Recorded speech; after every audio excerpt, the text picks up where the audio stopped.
Assalamualaikum warahmatullahi wabarakatuh. Selamat pagi, juga salam sejahtera bagi kita semua. Om Swastiastu, Namo Buddhaya, dan salam kebajikan. Saya akan melanjutkan sedikit materi Bapak Ibu. Sekarang kita akan masuk di sistem manajemen.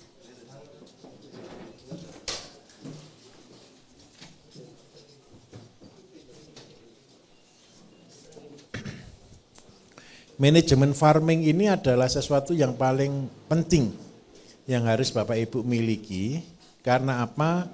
Suatu usaha yang tidak termanage dengan baik dipastikan gagal. Jadi manajemen ini Bapak Ibu adalah bagaimana konsep kita memulai dari apa yang ada. Jadi yang saya maksud dari apa yang ada itu begini. Bapak Ibu ini datang dengan latar belakang yang berbeda, dengan daerah yang berbeda, dengan situasi yang berbeda, dengan sumber daya alam yang berbeda. Tetapi percayalah, ujungnya semua akan sama. Hasil terakhir akan sama, statnya saja yang berbeda, mulainya saja yang berbeda. Jadi seperti misal, kemarin kita sudah mulai dari limbah rumah tangga, kita buat kebun percobaan, kita buat penghasilan harian, kita sampai ke satu level bagaimana kita sampai ke 1005. 1005 itu sudah terpadunya satu sistem terintegrasi. Jadi terpadunya sistem pertanian. Nah di dalam 1005 ini Bapak Ibu sudah akan harus masuk ke sistem manajemen. Karena apa? Kalau sampai 1005 itu Bapak Ibu bisa cover sendiri. Karena goal saya 1005 itu hanya di dekatnya rumahnya Bapak Ibu sebenarnya. Jadi itu usaha yang ada di samping rumah. Nah dari 1005 itu Bapak Ibu begini konsepnya. Ini tanah, awalnya saya buat konsep ini Bapak Ibu ini rumah kita.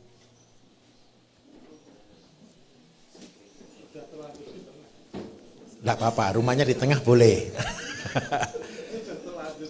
Jadi ini adalah tempat pendidikan kita sebenarnya dan itu adalah sumber kehidupan kita. Ayo kita sama-sama Bapak Ibu coba renungkan ya. Cita-cita orang setelah saya baca Bapak Ibu, setelah saya lihat, setelah saya ketemu dengan banyak orang, semua orang itu cita-cita punya tanah yang luas atau sempit? Luas. Di dalamnya ada apa saja? Ada ikan, ada sayur, ada buah, ada padi, ada ayam, ada semua di situ. Betul atau tidak? Pernah janjian enggak ternyata semua membuat konsep seperti itu? Belum pernah janjian kan? Tapi jujur Bapak Ibu jawab, bukankah itu keinginan semua orang? Nah, tanpa manajemen Bapak Ibu tidak akan pernah sampai ke level itu. Dan boleh saya katakan surga dunia itu ya seperti itu. Kayak hidup di taman surga. Semua serba ada. Nah, tapi pertanyaannya, apakah semua serba ada tadi, semua dari awal ada? Kan harus dimulai dari apa yang ada. Jadi dimulai dari apa yang ada itu Bapak Ibu, kuncinya yang Bapak Ibu senangi. Apa yang membuat Bapak Ibu bisa berbahagia? Jangan cari mengerjakan sesuatu yang sebenarnya Bapak Ibu tidak bahagia. Seandainya saya ini paling senang pelihara ayam, ya sudah ayam. Kalau saya ini senang cuma pelihara ikan, ya ikan. Saya ini senang pelihara kambing, ya kambing. Senang pelihara sapi, ya sapi. Nah, itu mulainya dari mana? Nah dari rasa senang tadi.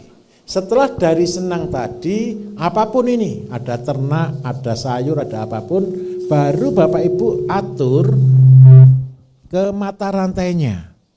Mata rantainya itulah yang kita sebut dengan manajemen. Manajemen itu Bapak Ibu akan berdiri minimal ada 4 faktor yang membuat. Kalau sekali minimal sebenarnya 3 sih, tapi kalau 4 faktor akan bagus. Yang pertama, manajemen produksi.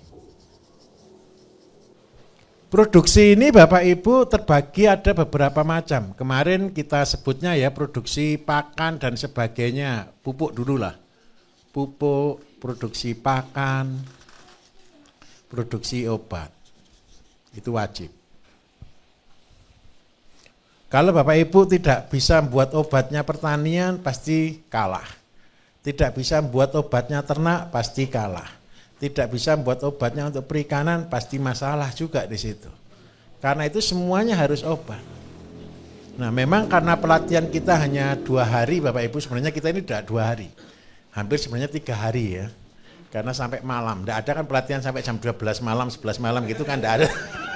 Biasanya masih persempit. Itu kita aja tidak cukup sebenarnya begitu. Nah di obat ini karena Bapak Ibu tidak bisa full, obatnya hewan sama dengan obatnya manusia. Sama. Nah karena itu Pak Bambang tadi sudah jelaskan rebusan dan lain sebagainya. Caranya begini, supaya ternak kita sehat. Contoh ketika Bapak Ibu membuat rebusan, ada ampasnya tidak? Ampasnya jangan dibuang. Ketika ibu-ibu masak di dapur yang pakai bumbu-bumbu, ada sisa bumbu enggak kira-kira? Jangan dibuang. Bukan dijadikan pupuk, ditambah dengan air kelapa, diolah seperti kuteja, dijadikan obatnya ternak. Ayam juga sakit jantung loh Bapak Ibu. Ayam broiler itu ketika ada sesuatu yang stres, jantungnya pecah. Ayam juga kena kolesterol loh Bapak Ibu. Nah, karena ayam umurnya cuman, kalau ayam broiler kan umur 30 hari selesai, ya penyakitnya tidak muncul semua. Tapi kalau dipelihara sampai tahunan baru muncul semua. Ayam juga ngalami obesitas loh Bapak Ibu. Loh iya, ayam sapi kalau obesitas kan tidak bisa beranak. Majer. Nah, jadi sebenarnya semua itu juga sama. Ayam juga pernah diare loh Bapak Ibu.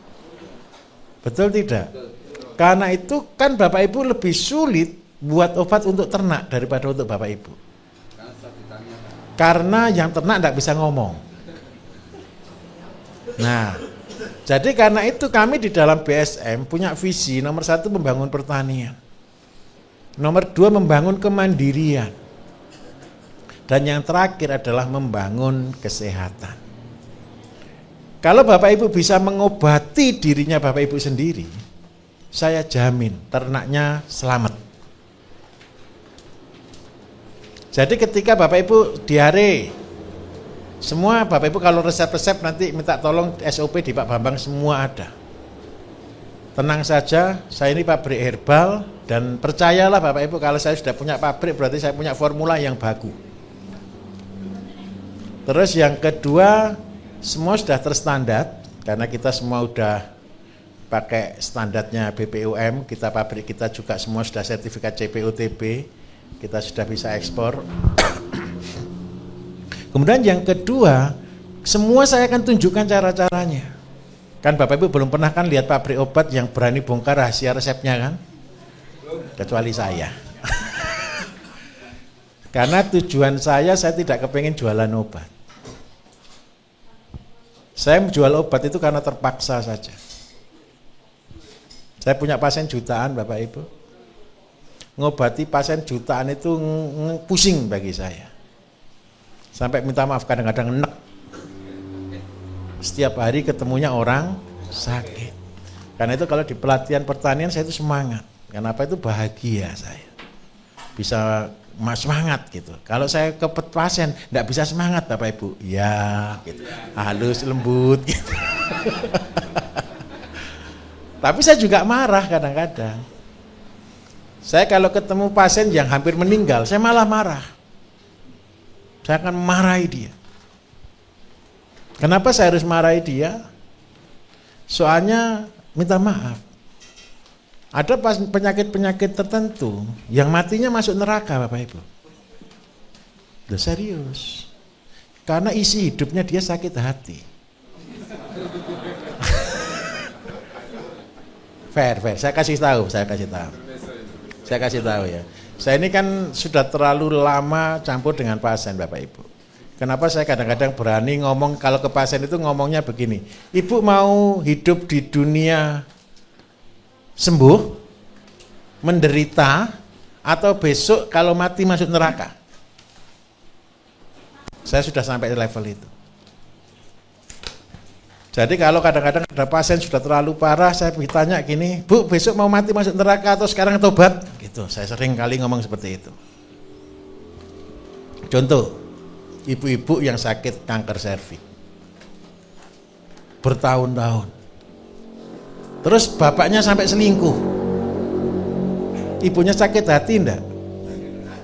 Doanya apa tiap hari? Kepingin mati. Berobat ke rumah sakit, habis semuanya, enggak sembuh.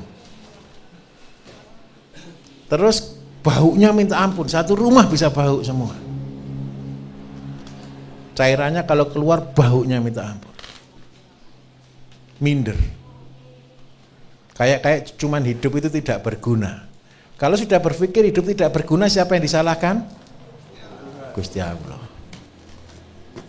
Coba bayangkan, Gusti Allah saya sampai disalahkan. Kalau kira-kira kalau begitu matinya masuk mana kira-kira? Sampai kadang-kadang banyak orang yang kepengennya bunuh diri gara-gara sakit yang tidak sembuh-sembuh. Karena itu ketika saya ketemu orang-orang seperti itu, saya selalu bilang, kepengen sembuh atau besok mati masuk neraka? Takut juga ternyata dia mati masuk neraka, Bapak Ibu. Akhirnya apa yang dilakukan? Dia tanya ke saya, Pak, bagaimana caranya sembuh? Kalau saya jawab, sembuh itu hanya Allah. Tetapi untuk ikhtiar menjadi sembuh boleh atau tidak? Terus yang kedua, mumpung masih diberi kesempatan hidup, ayo berbuat baik. Berbuat baik itu apa? Anak-anaknya dikasih tahu, saudaranya dikasih tahu. Jangan sampai sakit. Kalau bapak-bapak nih, bapak-bapak yang sudah bekerja luar biasa untuk keluarga, tahu-tahu di atas usia 50-60 tahun kena diabetes sampai minta maaf, sampai amputasi, sampai luka, sampai gangren seperti itu. Terus bisanya cuma di tempat tidur. Terus bisanya cuma dilayani. Terus ketika dilayani, anaknya karena sibuk tidak pernah ngurusi. Istrinya karena sudah kecapean, ya minta maaf, agak bosan juga. Kira-kira bapaknya sakit hati enggak kira-kira? Ketika saya ketemu dengan pasien-pasien begitu, ceritanya bagaimana? Aduh, ini loh anak-anak saya besarkan dari kecil sampai besar. Sudah besar, ketika saya sakit tidak dirawat. Betul atau tidak? Karena itu gerakan saya ngotot Bapak Ibu, jangan sampai sakit. Lah kalau sudah sakit, terlanjur sakit, apa yang harus kita lakukan? Tobat. Tobatnya apa? Makan yang benar. Saya punya pasien Bapak Ibu, stroke parah, lumpuh. Saya suruh nyangkul. Kalau tidak ada yang buatkan rebusan, tidak ada buatkan jus, buat sendiri saja.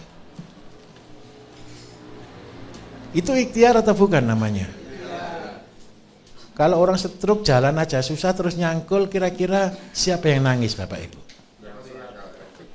Yang punya. Betul tidak kira-kira?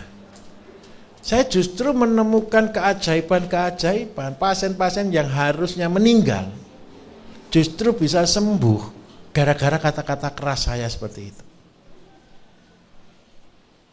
Suatu hari saya pernah di Klaten Bapak Ibu. Saya talk show di Klaten. Itu saya baru datang, itu orangnya langsung datang, langsung tidur di depan kaki saya. Saya bilang, ada apa Pak? Pak, saya terima kasih. Saya kemarin sama istrinya bareng sakit dua-duanya. Pertama dia punya toko bangunan besar. Mobil truknya banyak. Ketika dia sakit semuanya habis. Dan anaknya tidak mau ngurus. Sama tetangganya dia dibelikan obat saya Bapak Ibu. Yang belikan bukan anaknya loh, tetangganya. Ternyata sama tetangganya yang dirawat itu tidak sampai 6 bulan, dia sembuh lagi. Setelah 1 tahun, hampir 2 tahun, dia punya toko lagi dan besar lagi. Makanya dia sangat berterima kasih ke situ. Terus saya tanya, Bapak kok bisa sembuh gini, gimana ceritanya? Saya ini juga takut Pak mati masuk neraka. Karena itu apa yang dilakukan? Mulai setelah saya sembuh, pekerjaan saya cuma satu, bermanfaat bagi orang. Justru ketika dia melakukan kebaikan-kebaikan, tokonya berdiri lagi hanya 1,5 tahun saja. Ada keajaiban-keajaiban.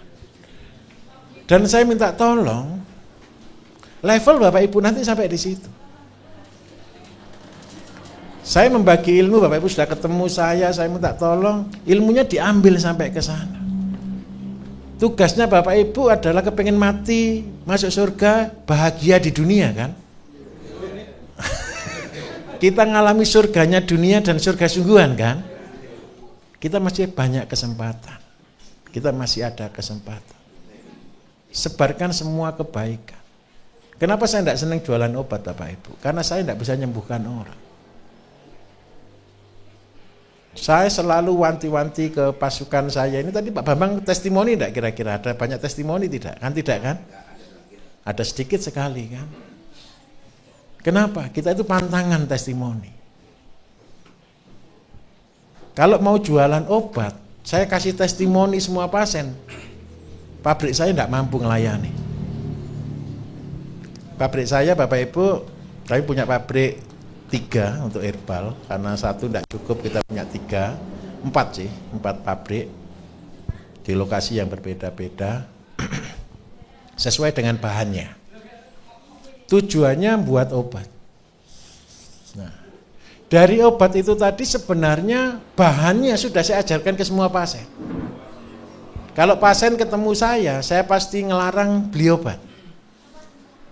Bapak Ibu yang konsultasi ke saya kasih resep enggak? Resepnya saya kasih kan? Saya suruh beli obat enggak? Karena saya enggak kepengen jualan obat. Kenapa saya tidak kepengen jualan obat? Karena saya tahu saya tidak bisa menyembuhkan. Yang menyembuhkan itu Gusti Allah sendiri. Betul atau tidak? Tetapi bahan-bahannya tadi saya kasihkan ke Bapak Ibu. Siapa tahu nanti Gusti Allah ngijabahi jenengan dan diberikan kesembuhan. Nah, dari sanalah Bapak Ibu, nanti saya minta tolong. Ketika sakit, tenang dulu. Saya minta tolong, ketika Bapak Ibu mengalami sakit apapun, tenang dulu. Setelah tenang dulu, Bapak Ibu bisa berdoa, bisa sembahyang. Setelah bisa sembahyang, Bapak Ibu bisa itu cari. Obat itu tidak boleh jauh dari rumah kita. Kalau tidak ada Pak, ya ditanam. Paham maksud saya? Kalau obat itu tidak terlalu jauh dari rumah kita, kalau tidak ada berarti harus ditanam.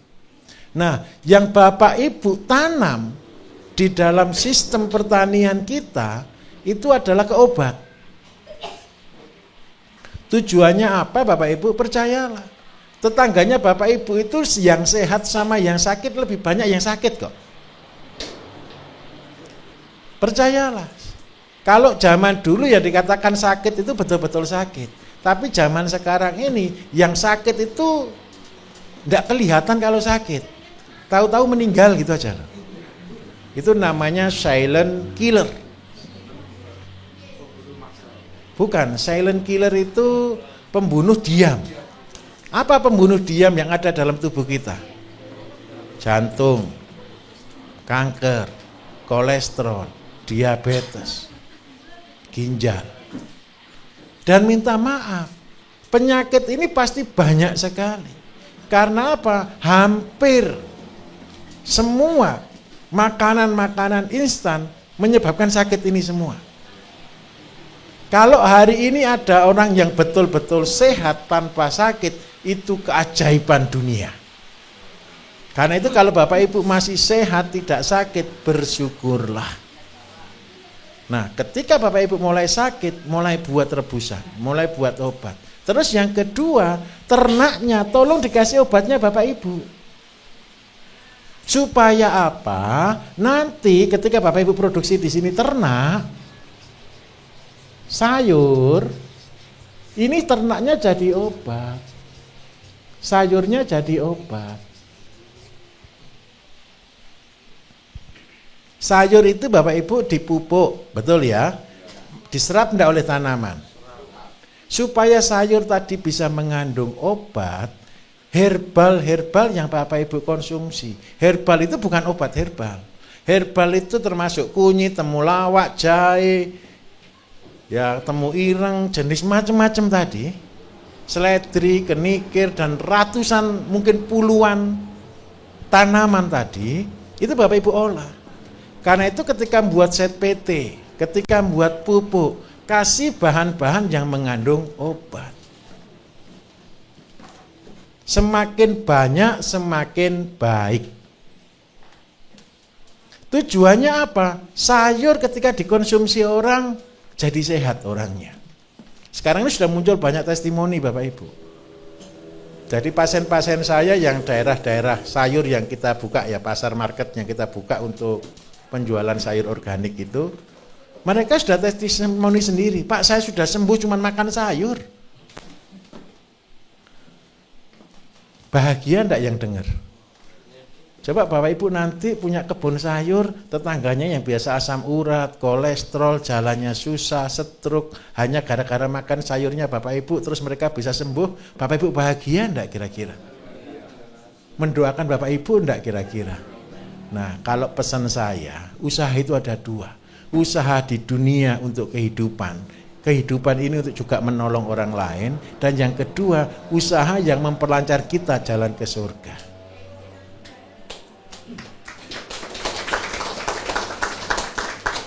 Paham maksud saya? Jadi itulah ibadah. Itulah ibadah di sektor pertanian. Makanya saya minta tolong, itu jadi goal kita. Keluarga kita sehat. Anak-anak kita sehat. Tetangga kita sehat. Semua orang yang berinteraksi dengan kita jadi sehat. Nah, ketika Bapak Ibu sudah buat semua ini, di sektor yang kedua adalah sektor pasar. Sektor pasar ini Bapak Ibu, yang pertama adalah rekreasi.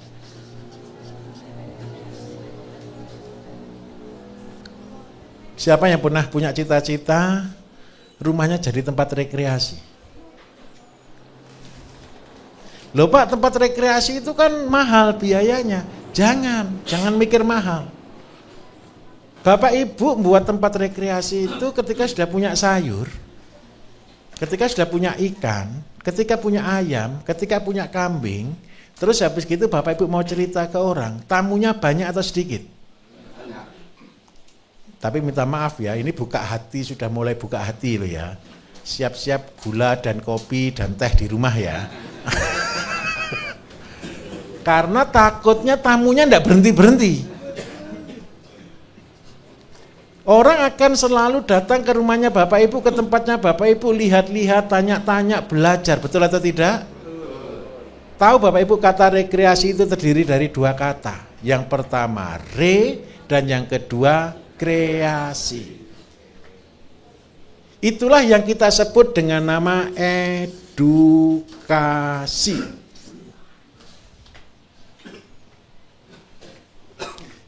Jadi rumahnya Bapak Ibu yang berisi cuma kebun tadi, isinya banyak orang datang. Pertama orang yang senang, terus gara-gara dia senang temannya yang putus asa, ayolah ke sana.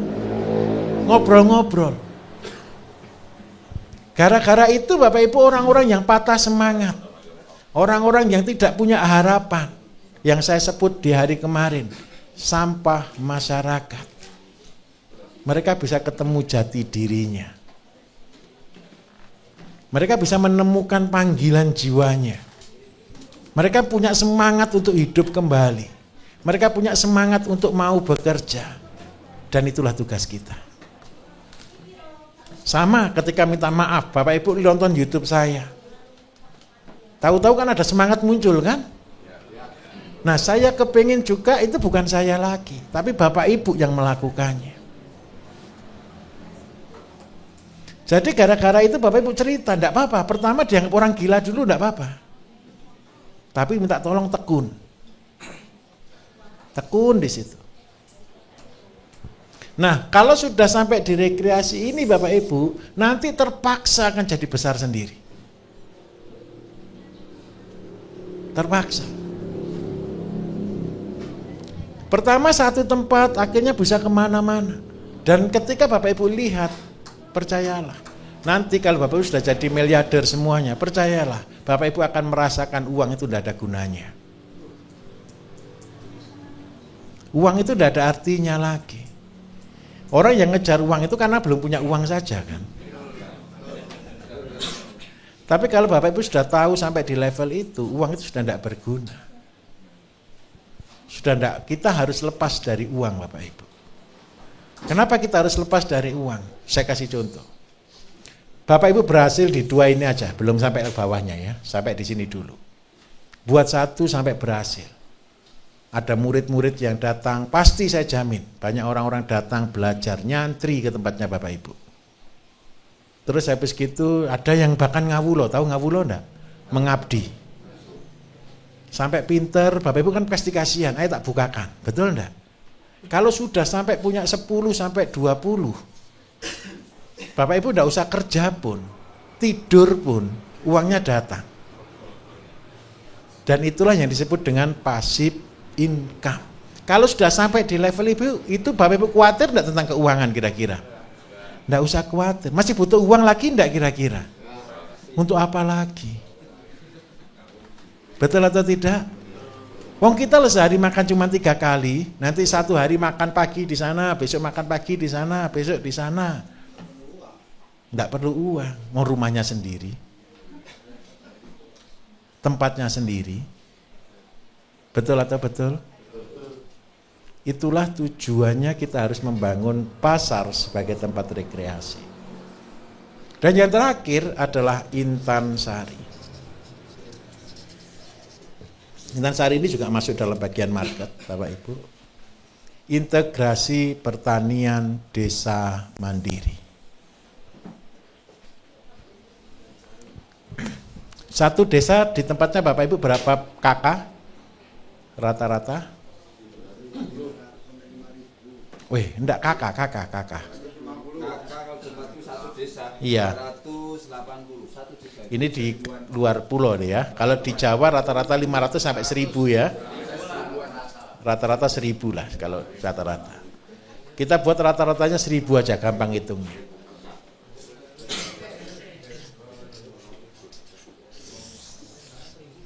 Ini Bapak Ibu kalau sudah sampai level tingkat desa saja, enggak usah tingkat kabupaten, hanya tingkat desa saja, Bapak Ibu akan menjadi orang yang sangat sejahtera.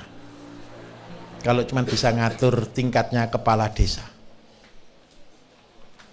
1000 kakak ini perlu makan tidak? Pasti, betul kan?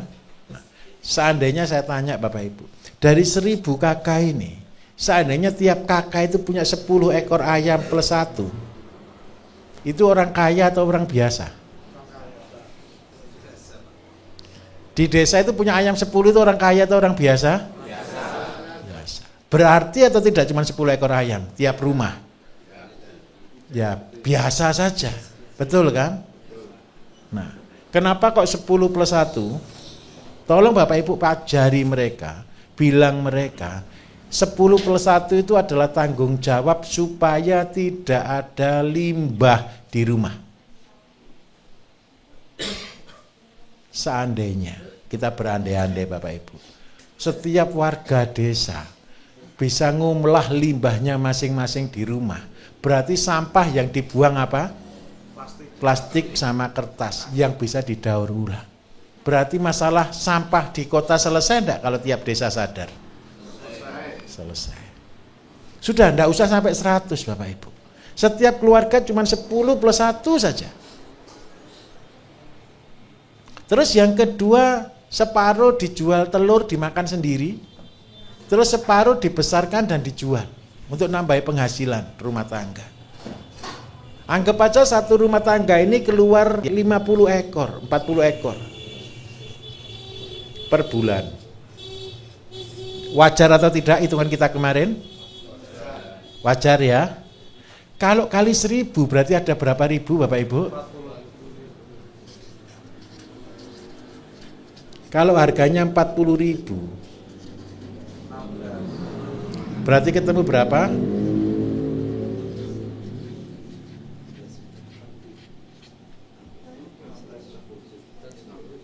Ya betul, 40 kali 40.000 berapa?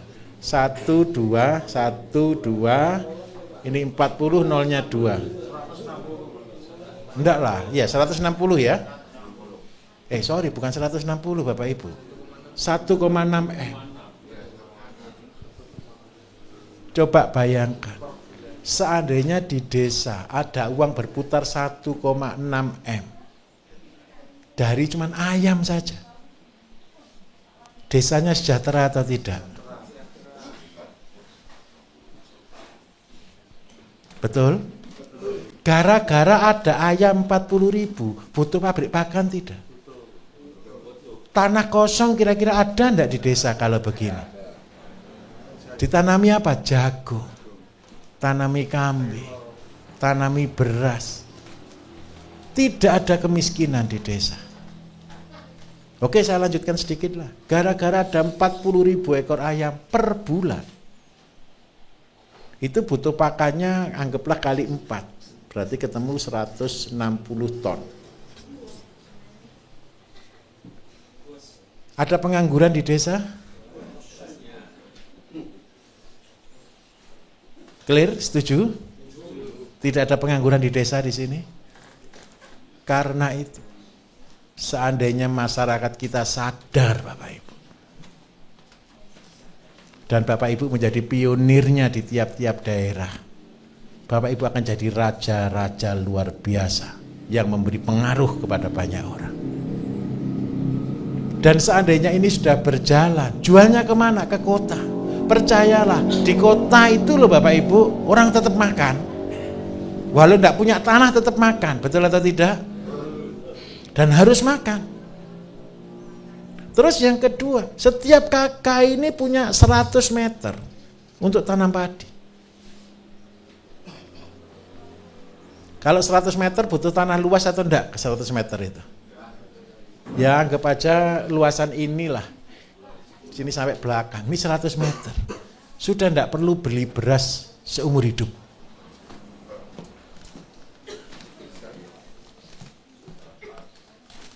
Terus yang kedua, Pak, kita kan enggak cuma butuh beras. Betul kan? Sudah ada telur, ya sudah alhamdulillah.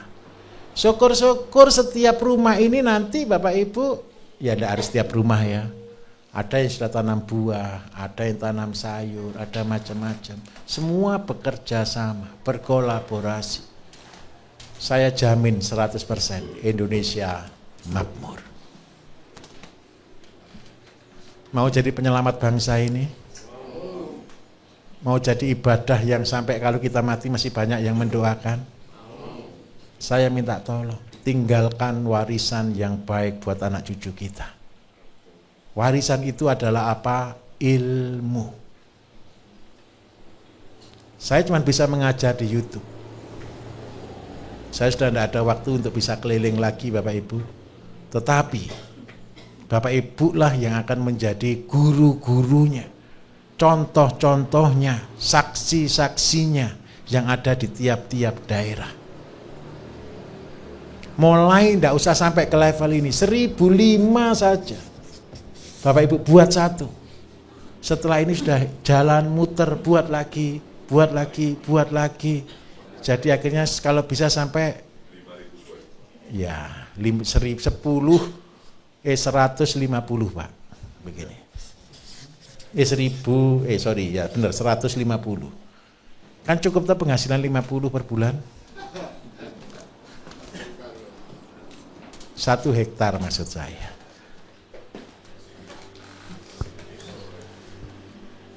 Belum ada ke orang punya penghasilan 1 hektar 50 juta per bulan. Tidak mungkin ada, betul kan? Harus dengan cara manajemen. Manajemen pertanian. Inilah yang nantinya Bapak Ibu tanpa disuruh pabrik pupuk berdiri, pabrik pakan berdiri, pengolahan berdiri. Dan Indonesia sangat ditakuti dunia. Wah, saya senang ini wajah-wajah yang kepingin cepat pulang ini.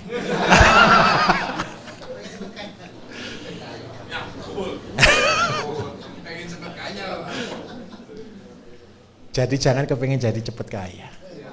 Orang yang kepingin cepat kaya akan tidak kaya-kaya.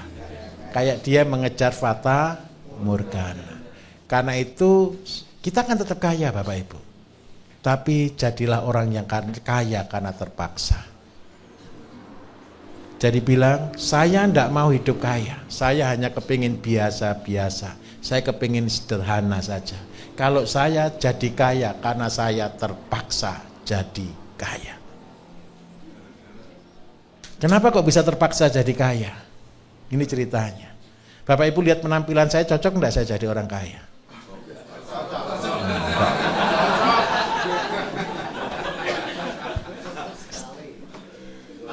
Saya jam tangan aja enggak punya Bapak Ibu. Cincin aja enggak punya Bapak Ibu. Sandal aja ya begini ini sandal saya. Nah, begini ceritanya. Pekerjaan saya adalah menghabiskan uang. Setiap rezeki yang saya terima selalu saya habiskan. Untuk apa? Untuk buka tempat usaha baru. Setiap ada rezeki saya kembangkan. Setiap ada rezeki saya kembangkan. Kenapa saya mengembangkan ini? Saya dulu senang dengan tabungan yang banyak nolnya. Hingga suatu hari saya sadar, itu loh cuma tulisan. Betul atau tidak? Berani bawa pulang ke rumah enggak? Terus ditaruh di mana? Betul tidak? Saya dulu pernah Bapak Ibu tahun berapa itu, gara-gara terjadi agak kekacauan, saya pakai pembayaran cash. Teman-teman kalau bawa uang itu karungan Bapak Ibu. Terus saya ngitungnya aja stres. Jadi kita sudah timbang aja. Istri saya kalau bawa uang itu kan ditaruh di sepeda motor, taruh di depan, bawa kresek merah dimasuk karung gitu ya, kayak belanja dari pasar itu. Itu istrinya 1 M gitu. Benar. Dan ya tidak takut karena sudah kebiasaan. Terus akhirnya kita masukkan di bank, nanti pikirnya aneh-aneh. Betul ya? Nah, dari sana saya berpikir apa yang harus saya lakukan? Uang itu harus dihabiskan. Akhirnya terpaksa kita membuat usaha banyak sekali. Kalau kita punya nol banyak di bank, itu cuma kita lihat Bapak Ibu. Betul atau tidak? Kalau bunga ya tidak seberapa juga kan? Nah terus yang kedua, ketika uang ini saya jadikan tempat usaha, berapa banyak orang yang bisa makan dari situ? Terus yang kedua, berapa banyak orang yang bisa bersyukur dari sana, bisa hidup dari sana. Jadi saya minta tolong, jangan pernah kepingin jadi orang kaya. Teori gara-gara membuat kita terpaksa jadi kaya. Jadi kalau ditanya orang, loh kamu kan kaya juga, punya itu, loh terpaksa saja.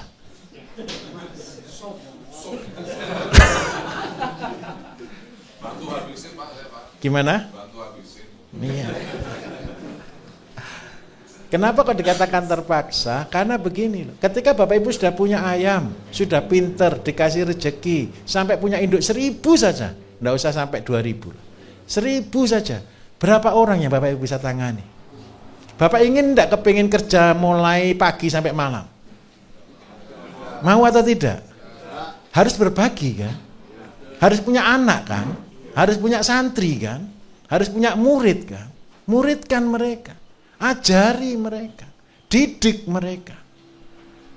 Ketika pinter pasrahkan ke mereka, bagi hasil. Syariah kita jalankan. Terus yang kedua, ketika ada rezeki lagi untuk apa lagi? Mau nambah lagi nol di bank, percuma, kembangkan lagi. Dari 1, 2, 3, 4. Syukur-syukur 1 kabupaten Bapak Ibu bisa ada di sana. Nggak usah jadi bupati, sudah ngelebihi bupati mikirnya.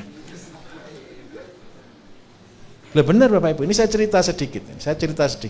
Saya punya teman Bapak Ibu. Bosnya Maros ya, ini ada Bapak dari Makassar. Grand Maros tahu Pak ya? Grand Maros tahu. Teman saya ini pembayar pajak kedua di Maros. Nomor 1 adalah bandara, nomor 2 adalah dia. Bayar pajaknya terbesar. Omsetnya dia per hari 20 miliar. Pekerjaannya dia tukang ngitung saja sampai jam 3 pagi. Ngitung uang. Terus saya bilang sama dia, "Kok nyari apa ini?" Gitu. Ya itu hidup kok tidak berguna cuma ngitung uang aja. Ngitung uang loh sambat. Apalagi yang cari. Bapak tahu ya tokonya di mana-mana Pak ya. Orangnya juga tahu Pak Beni Pak ya. Pak Beni Kuspi. Orangnya sederhana. Bapak Ibu tahu enggak saya bukakan dia? Dia ngikuti teori saya, pelihara ayam, tanam sayur, persis seperti yang saya lakukan. Lantai 3-nya dia di rumahnya Bapak Ibu, pelihara ayam. Ditetaskan, setelah menetas dibagi-bagikan. Sayur dia makan sendiri, dia tanam sendiri. Jam 11 malam dia, "Pak, saya siram-siram tanaman dulu." Pulang nyiram sendiri. Minta maaf, omset 20 M per hari itu orang kaya atau orang miskin?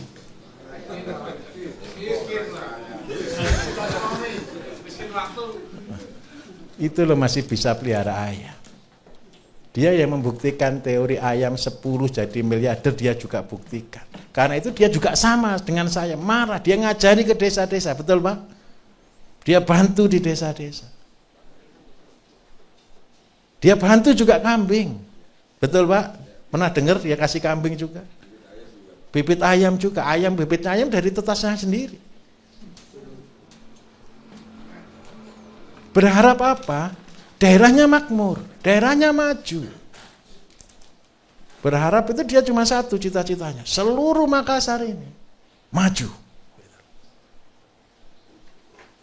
Tapi ya minta maaf, ngajari batu.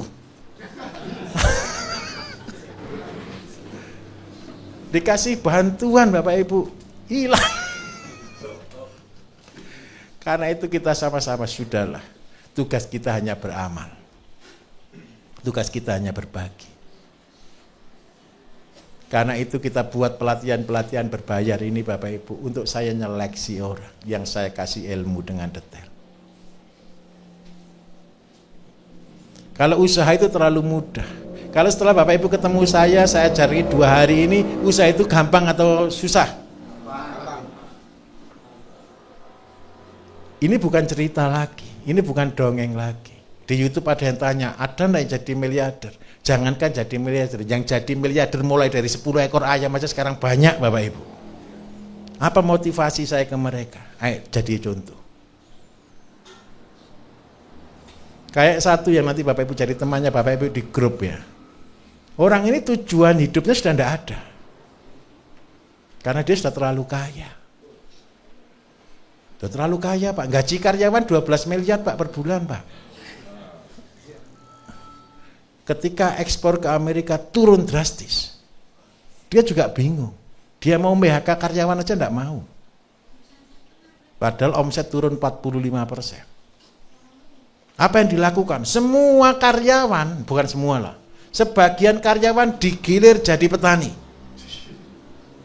Goalnya dia sekarang apa? Pak Bayu, saya mau semua karyawan ini bisa jadi miliarder dan keluar dari pabrik saya. Benar Pak, mereka bagi sip. Ada 40 orang yang disip untuk pertanian ini. Untuk makannya Bapak Ibu 1 bulan itu 2,5 M. Ngasih makan karyawan itu. Beli sayur itu ya habis sekitar 500-an juta sampai 1 M. Sayur dan lauk. Sebulan. Gara-gara ikut pelatihan ini Bapak Ibu, ikut nerapkan, bukan pelatihan langsung, dia cuma ikut les privat saya ajar dari pagi sampai jam 11 malam. Jadi kita sama-sama nginep di hotel, dia Pak saya minta waktu sehari saja, saya mau belajar total. Setelah itu dia lakukan semua persis seperti yang saya ajarkan. Tapi bedanya satu, sapinya sudah 300 atau berapa lupa saya lah. Kambingnya sudah ratusan gitu. Kalau nyemprot pakai damkar, pakai mobil pemadam kebakaran. Traktor semua canggih. Kalau giling jagung dia pakai forklift. Sudah panen semua serba otomatis. Gara-gara saya butuh, Pak, jadi contoh untuk yang modern. Soalnya kita kan butuh teman-teman yang kepingin yang agak kemenyek. Tahu kemenyek ya? Sudah kita tunjukkan yang tinggi sekali ya. Minta maaf Bapak Ibu, dari ayam 10 dia lakukan, dari tanam sayur mereka lakukan. Akhirnya kemarin dia cerita, Pak, sekarang kita sudah tidak beli sayur lagi. Semua karyawannya makan organik. Dan cita-citanya hanya satu, semua karyawan itu kalau dia sudah tahu semua cara-caranya supaya mereka bisa mandiri. Mulia enggak kira-kira? Dan dia paling banyak menjawab di grup, nanti di grup alumni, menggantikan saya. Dan saya sangat berterima kasih. Dulu tahun 98 Bapak Ibu, dia adalah penggerak SRI. Tahu SRI? Pola Padi SRI. Waktu itu zamannya mall, zamannya POC tahu. Dia itu habis banyak mendatangkan banyak profesor keliling Indonesia. Saking cintanya dia membangun Indonesia. Dan tidak berhasil. Dengan cara ini akhirnya dia ketemu jati dirinya dan sekarang dia betul-betul menjadi sangat bangga. Dan dia bisa menemukan destininya, tujuan hidupnya. Saya yakin Bapak Ibu juga kepingin kan? Saya minta tolong. Semua dimulai dari yang ada dan tidak mengada-ada. Ini dua tokoh besar Indonesia. Tadi yang di Makassar, yang satu di Malang. Besok-besok saya akan tambahin lagi, tokoh-tokoh besar-besar lagi. Yang sama-sama menerapkan pola yang saya ajarkan dengan sederhana. Jadi saya minta tolong, nurut Bapak Ibu, ilmunya gampang atau susah? Nah, kita kembali ke Intan Sari.